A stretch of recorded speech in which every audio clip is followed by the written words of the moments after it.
Μεγάλωσα σε αυτό το δρόμο. Από εδώ, χαράματα, ο Γιώργος ο πατέρας μου έφευγε για τη χαλιβουργική στην Ελευσίνα και η Ελένη η μάνα μου για τα λιπάσματα στην Τραπετσόνα. Χρόνια από πέτρα, σμιλεμένα με διώξεις και υδρότα.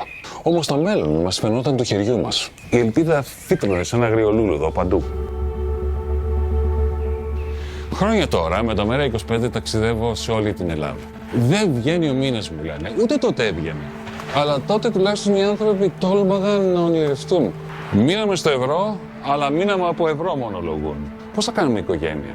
Έτσι θα ζούμε?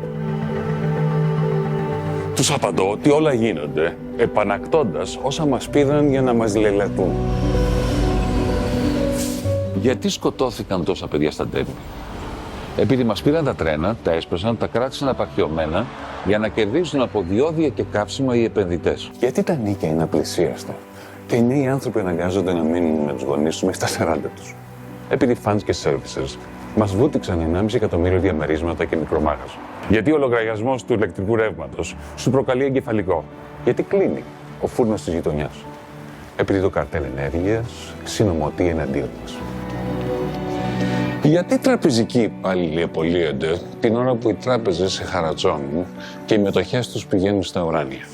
Γιατί αφού τις διέσωσες, τις παρέδωσαν στα αρπακτικά.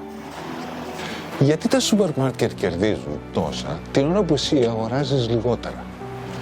Επειδή συμπράττουν για να κλέβουν και τους παραγωγούς και εσένα. Και τι πρέπει να κάνουμε, με ρωτούν? Επανάκτηση, τους απαντώ.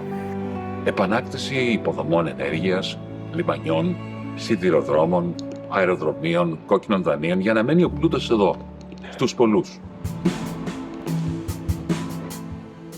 Έτσι μόνο θα υπάρξει ρευστότητα για να χτίσουμε κοινωνικές κατοικίες, να αναβιώσουμε το εθνικό σύστημα υγείας, τα σχολιά και τα πανεπιστήμια, να νικήσουμε την ακρίβεια.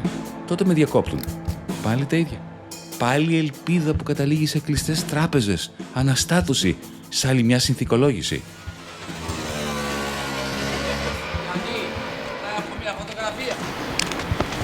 Να είσαι καλά, υγεία. Καταλαβαίνω το φόβο σου.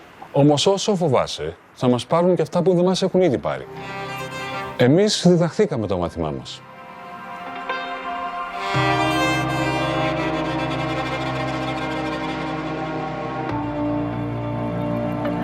Μπορούμε να επανακτήσουμε λιμάνια, αεροδρόμια, σιδηρόδρομους, κόκκινα δάνεια. Μπορούμε να σπάσουμε τα καρτέλ.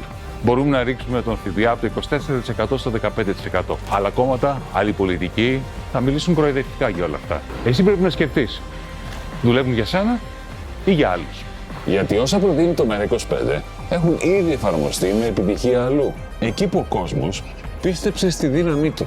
Το μόνο που έχουμε να φοβηθούμε είναι ο φόβος που θέλουν να μας παραλύει. Ώρα να τολμήσουμε. Επανάκτηση των απαραίτητων για την ευημερία των πολλών. Για να ξαναγίνει δυνατή η ατίθαση ελπίδα. Ώρα να πάρουμε θέση. Εγώ παίρνω. Εσύ?